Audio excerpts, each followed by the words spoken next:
Chapter 3. Bridge at Belmont usually lasted till the small hours, and when Lily went to bed that night she had played too long for her own good. Feeling no desire for the self-communion which awaited her in her room, she lingered on the broad stairway, looking down into the hall below, where the last card-players were grouped about the tray of tall glasses and silver-collared decanters which the butler had just placed on a low table near the fire. The hall was arcaded, with a gallery supported on columns of pale yellow marble. Tall clumps of flowering plants were grouped against a background of dark foliage in the angles of the walls. On the crimson carpet a deerhound and two or three spaniels dozed luxuriously before the fire, and the light from the great central lantern overhead shed a brightness on the women's hair and struck sparks from their jewels as they moved.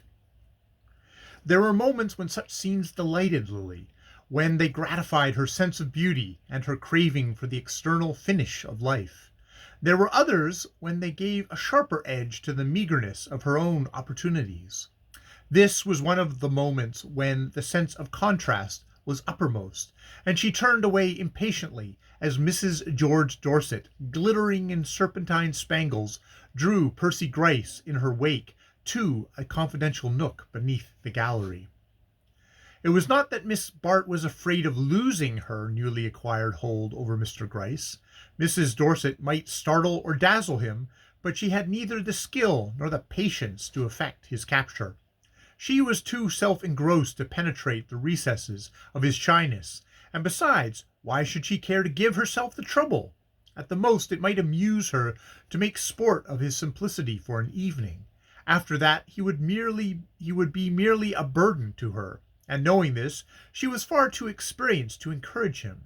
But the mere thought of that other woman, who could take a man up and toss him aside as she willed, without having to regard him as a possible factor in her plans, filled Lily Bart with envy. She had been bored all afternoon by Percy Gryce. The mere thought seemed to awaken an echo of his droning voice. But she could not ignore him on the morrow. She must follow up her success, must submit to more boredom, must be ready with fresh compliances and adaptabilities, and all on the bare chance that he might ultimately decide to do her the honor of boring her for life. It was a hasteful fate, but how escape from it? What choice had she? To be herself, or a Gertie Farish, and as she entered her bedroom, with its soft-shaded lights, her lace dressing-gown lying across the silken bedspread, her little embroidered slippers before the fire, a vase of carnations filling the air with perfume, and the last novels and magazines lying uncut on a table beside the reading lamp, she had a vision of Mrs. Ferris's cramped flat, with its cheap conveniences and hideous wallpapers. No, she was not made for mean and shabby surroundings, for the squalid compromises of poverty. Her whole being dilated in an atmosphere of luxury. It was the background she required, the only climate she could breathe in. But the luxury of others was not what she wanted. A few years ago it had sufficed her. She had taken her daily meed of pleasure without caring who provided it. Now she was beginning to chafe at obligations it imposed, to feel herself a mere pensioner on the splendor which had once seemed to belong to her. There were even moments when she was conscious of having to pay her own way. For a long time she had refused to play bridge. She knew she could not afford it, and she was afraid of acquiring so expensive a taste. She had seen the danger exemplified in more than one of her associates, in young Ned Silverton, for example, the charming fair boy now seated in abject rapture at the elbow of Mrs. Fisher, a striking divorcee with eyes and gowns as empathetic as the headlines of her Case. Lily could remember when young Silverton had stumbled into their circle with the air of a strayed Arcadian who had published charming sonnets in his college journal. Since then he had developed a taste for Mrs. Fisher and bridge, and the latter at least had involved him in expenses from which he had been more than once rescued by harassed maiden sisters who treasured the sonnets and went without sugar in their tea to keep their darling afloat. Ned's case was familiar to Lily. She had seen his charming eyes, which had a good deal more poetry in them than sonnets, change from surprise to amusement, and from amusement to anxiety, as he passed under the spell of the terrible god of chance, and she was afraid of discovering the same symptoms in her own case. For in the last year she had found that her hostess expected her to take a place at the card table. It was one of the taxes she had to pay for their prolonged hospitality, and for the dresses and trinkets which occasionally replenished her insufficient wardrobe. And since she had played regularly, the passion had grown on her. Once or twice of late she had won a large sum of money, and instead of keeping it against future losses, had spent it in dress or jewelry. And the desire to atone for this imprudence, combined with the increasing exhilaration of the game, drove her to risk higher stakes at each fresh venture. She tried to excuse herself on the plea that, in the Trenner set, if one played at all, one must either play high or be set down as priggish or stingy, but she knew that the gambling passion was upon her, and that in her present surroundings there was small hope of resisting it. Tonight the luck had been persistently bad, and the little gold purse which hung among her trinkets was almost empty when she returned to her room. She unlocked the wardrobe, and taking out her jewel case, looked under the tray for the roll of bills from which she had replenished the purse before going down to dinner. Only $20 were left. The discovery was so startling that for a moment she fancied she must have been robbed. Then she took paper and pencil, and seating herself at the writing table, tried to reckon up what she had spent during the day. Her head was throbbing with fatigue, and she had to go over the figures again and again. But at last it became clear to her that she had lost $300 at cards. She took out her checkbook to see if her balance was larger than she remembered, but found she had erred in the other direction. Then she returned to her calculations, but figure as she would, she could not conjure back the vanished $300. It was the sum she had set aside to pacify her dressmaker, unless she should decide to use it as a sop to the jeweler. At any rate, she had so many uses for it that its very insufficiency had caused her to play high in the hope of doubling it. But of course she had lost. She who needed every penny, while Bertha Dorset, whose husband showered money on her, must have pocketed at least 500, and Julie Trenner, who could have afforded to lose 1,000 a night, had left the table clutching such a heap of bills that she had been unable to shake hands with her guests when they bade her good night. A world in which such things could be seemed a misery place. A world in which such things could be seemed a miserable place to Lily Bart. But then she had never been able to understand the laws of the universe, which was so ready to leave her out of its calculations. She began to undress without ringing for her maid, whom she had sent to bed. She had been long enough in the bondage to other people's pleasure to be considerate of those who depended on hers, and in her bitter moods it sometimes struck her that she and her maid were in the same position, except the latter received her wages more regularly. As she sat before the mirror brushing her hair, her face looked hollow and pale, and she was frightened by the two little lines near her mouth, faint flaws in the smooth curve of the cheek. "Oh, stop worrying," she exclaimed. "Unless it's the electric light," she reflected, springing up from her seat and lighting the candles on the dressing table.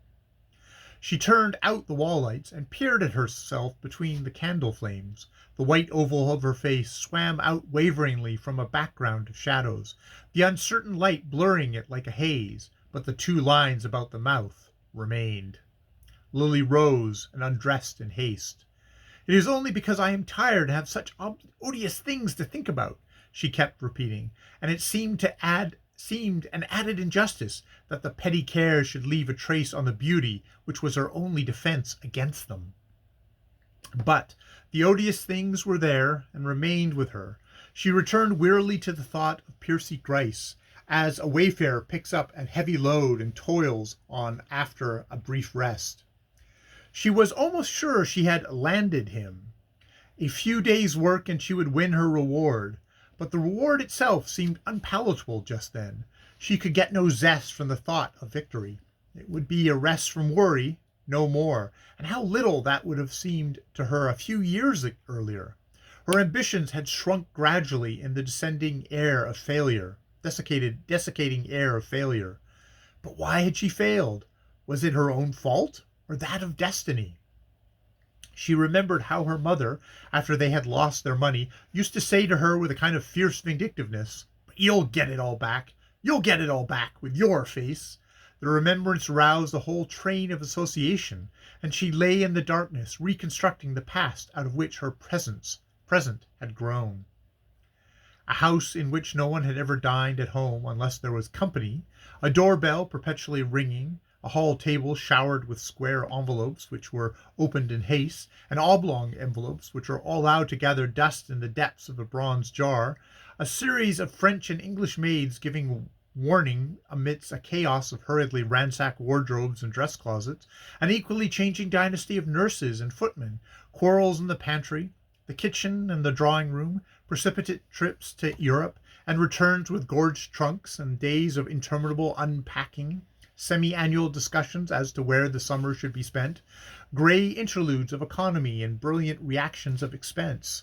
Such was the setting of Lily Bart's first memories. Ruling the turbulent elements called home was the vigorous and determined figures of a mother still young enough to dance her ball dresses to rags, while the hazy outline of a neutral-tinted father filled an intermediate space between the butler and the man who came to wind the clocks. Even to the eyes of infancy, Mrs. Hudson Bart had appeared young, but Lily could not recall the time when her father had not been bald and slightly stooping, with streaks of grey in his hair and a tired walk. It was a shock to learn after that he was but 2 years older than her mother. Lily seldom saw her father by daylight. All day he was downtown, and in winter it was long after nightfall when he heard his fagged steps on the stairs and his hand on the schoolroom door. He would kiss her in silence and ask 1 or 2 questions of the nurse or the governess. Then Mrs. Bart's maid would come to remind him that he was dining out, and he would hurry away with a nod to Lily. In summer, when he joined them for a Sunday at Newport or Southampton, he was even more effaced and silent than in winter. It seemed to tire him to rest, and he would sit for hours staring at the sea line from a quiet corner of the veranda, while the clatter of his wife's existence went on unheeded a few feet off. Generally, however, Mrs. Bart and Lily went to Europe for the summer, and before the steamer was halfway over, Mr. Bart had dipped below the horizon. Sometimes his daughter heard him denounced for having neglected to forward Mrs. Bart's remittances, but for the most part he was never mentioned or thought of till his patient, stooping figure presented itself on the New York dock as a buffer between the magnitude of his wife's luggage and the restrictions of the American customs house. In this desultory yet agitated life went on through Lily's teens, a zigzag broken course down which the family craft glided on a rapid current of amusement, tugged by the underflow of a perpetual need, the need of more money. Lily could not recall the time when there had been enough money, but in some vague way her father had seemed always to blame for the deficiency. It could not certainly have been the fault of Mrs. Bart, who was spoken by her friends as a wonderful manager. Mrs. Bart was famous for the unlimited effect she produced on limited means, and to the lady and her acquaintances there was something heroic in living as though one were much richer than one's bank book denoted. Lily was naturally proud of her mother's aptitude in this line. She had been brought up in the faith that, whatever it cost, one must have a good cook and be what Miss Bart called decently dressed.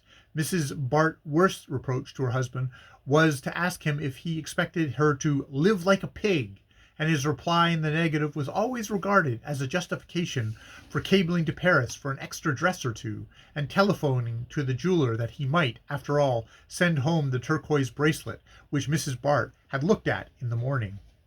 Lily knew people who lived like pigs, and their appearance and surroundings justified her mother's repugnance to that form of existence.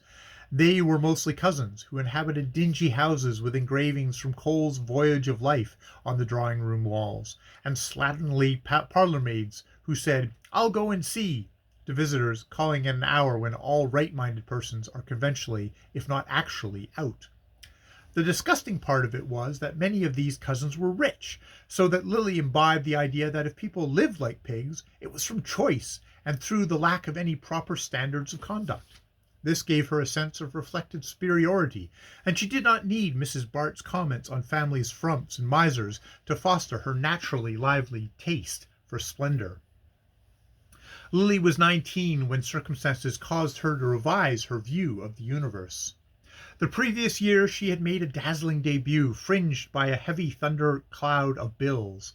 The light of the debut still lingered on the horizon, but the cloud had thickened, and suddenly it broke. The suddenness added to the horror, and there were still times when Lily relived with painful vividness every detail of the day on which the blow fell. She and her mother had been seated at the lunchroom table over the Chptr and cold salmon of the previous night's dinner. It was one of Mrs. Bart's few economies to consume in private the expensive remnants of her hospitality. Lily was feeling the pleasant languor which is use penalty for dancing till dawn, but her mother, in spite of a few lines about the mouth and under yellow waves on her temples, was as alert, determined, and high in color as if she had risen from an untroubled sleep. In the center of the table, between the melting Mrth glass and candied cherries and a pyramid of American beauties lifted their vigorous stems, they held their heads as high as Mrs. Bart, but their rose color had turned to a dissipated purple, and Lily's sense of fitness was disturbed by their reappearance on the luncheon room table. "I really think, Mother," she said reproachfully, "we might afford a few fresh flowers for luncheon. Just some jonquils or lilies of the valley." Miss Bart stared. Her own fastidiousness had its eye fixed on the world, and she did not care how the luncheon table looked when there was no one present at it but the family. But she smiled at her daughter's innocence. "Lilies of the valley," she said calmly, "cost $2 a dozen at this season." Lily was not impressed. She knew very little of the value of money. "But it would not take more than 6 dozen to fill that bowl," she argued. "6 dozen what?" Her father's voice in the doorway. The two women looked up in surprise. Though it was a Saturday, the sight of Mr. Bart at luncheon was an unwanted one, but neither his wife nor his daughter was sufficiently interested to ask an explanation. Mr. Bart dropped into a chair and sat gazing absently at the fragment of jellied salmon which the butler had placed before him. "I was only saying," Lily began, "that I hate to see faded flowers at luncheon, and Mother says a bunch of lilies of the valleys would not cost more than $12. Mayn't I tell the florist to send a few every day?" She leaned confidently towards her father. He seldom refused her anything, and Mrs. Bart had taught her to plead with him when her own entreaties failed. Mr. Bart sat motionless, his gaze still fixed on the salmon, and his lower jaw dropped. He looked even paler than usual, and his thin hair lay in untidy streaks on his forehead. Suddenly he looked at his daughter and laughed. The laugh was so strange that Lily colored under it. She disliked being ridiculed, and her father seemed to see something ridiculous in the request. Perhaps he thought it foolish that she should trouble him about such a trifle. $12. $12 a day for flowers. Oh, certainly, my dear. Give him an order for 1,200. He continued to laugh. Mrs. Bart gave him a quick glance. "You needn't wait, Polesworth. I will ring for you," she said to the butler. The butler withdrew with an air of silent disapproval, leaving the remains of the Chptr on the sideboard. "What is the matter, Hudson? Are you ill?" said Mrs. Bart severely. She had no tolerance for scenes which were not of her own making, and it was odious to her that her husband should make a show of himself before the servants. "Are you ill?" she repeated. "Ill? No, I'm ruined," he said. Lily made a frightened sound, and Mrs. Bart rose to her feet. "Ruined?" she cried, but controlling herself instantly, she turned a calm face to Lily. "Shut the pantry door," she said. Lily obeyed, and when she turned back into the room, her father was sitting with both elbows on the table, the plate of salmon between them, and his head bowed on his hands. Mrs. Bart stood over him with a white face which made her hair unnaturally yellow. She looked at Lily as the latter approached. Her look was terrible, but her voice was modulated to a ghastly cheerfulness. Your father is not well. He doesn't know what he is saying. It is nothing, but you had better go upstairs, and don't talk to the servants," she added. Lily obeyed. She always obeyed when her mother spoke in that voice. She had not been deceived by Mrs. Bart's words. She knew at once that they were ruined. In the dark hours which followed, that awful fact overshadowed even her father's slow and difficult dying. To his wife he no longer counted. He had become extinct when he ceased to fulfill his purpose, and she sat at his side with the provisional air of a traveler who waits for a belated train to start. Lily's feelings were softer. She pitied him in a frightened, ineffectual way, but the fact that he was for the most part unconscious, and that his attention, when she stole into the room, drifted away from her after a moment, made him even more of a stranger than in the nursery days, when he had never come home till after dark. She seemed always to have seen him through a blur, first sleeplessness, then of distance and indifference, and now the fog had thickened till he was almost indistinguishable. If she could have performed any little service for him, or have exchanged with him a few of those affecting words which an extensive perusal of fiction had led her to connect with such occasions, the filial instincts might have stirred in her, but her pity, finding no active expression, remained in a state of spectatorship, overshadowed by her mother's grim, unflagging resentment. Every look and act of Mrs. Bart seemed to say, "You are sorry for him now, but you will feel differently when you see what he has done to us." It was a relief to Lily when her father died. Then a long winter set in. There was a little money left, but to Mrs. Bart it seemed worse than nothing, the mere mockery of what she was entitled to. What was the use of living if one had to live like a pig? She sank into a kind of furious apathy, a state of inert anger against fate. Her faculty for managing deserted her, or she no longer took sufficient pride in it to exert it. It was well enough to manage when by so doing one couldn't keep one's own carriage, but when one's best contrivance did not conceal the fact that one had to go on foot, the effort was no longer worth making. Lily and her mother wandered from place to place, now paying long visits to relations whose housekeeping Mrs. Bart criticized, and who deplored excuse me.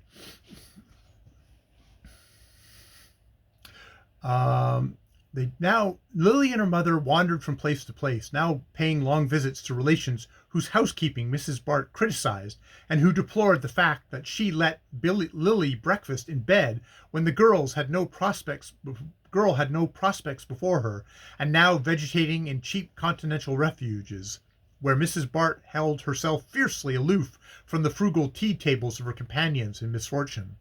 She was especially careful to avoid her old friends and the scenes of her former successes. To be poor seemed to her such a confession of failure that it amounted to disgrace, and she detected a note of condescension in the friendliest of advances. Only one thought consoled her, and that was the contemplation of Lily's beauty. She studied it with a kind of passion, as though it were some weapon she had slowly fashioned for her vengeance. It was the last asset in their fortunes, the nucleus around which their life was to be rebuilt. She watched it jealously, as though it were her own property, and Lily its mere custodian, and she tried to instill into the latter a sense of the responsibility that such a charge involved. She followed in imagination the career of other beauties, pointing out to her daughter what might be achieved through such a gift, and dwelling on the awful warnings of those who, in spite of it, had failed to get what they wanted. To Mrs. Bart, only stupidity could explain the lamentable denouement of some of her examples.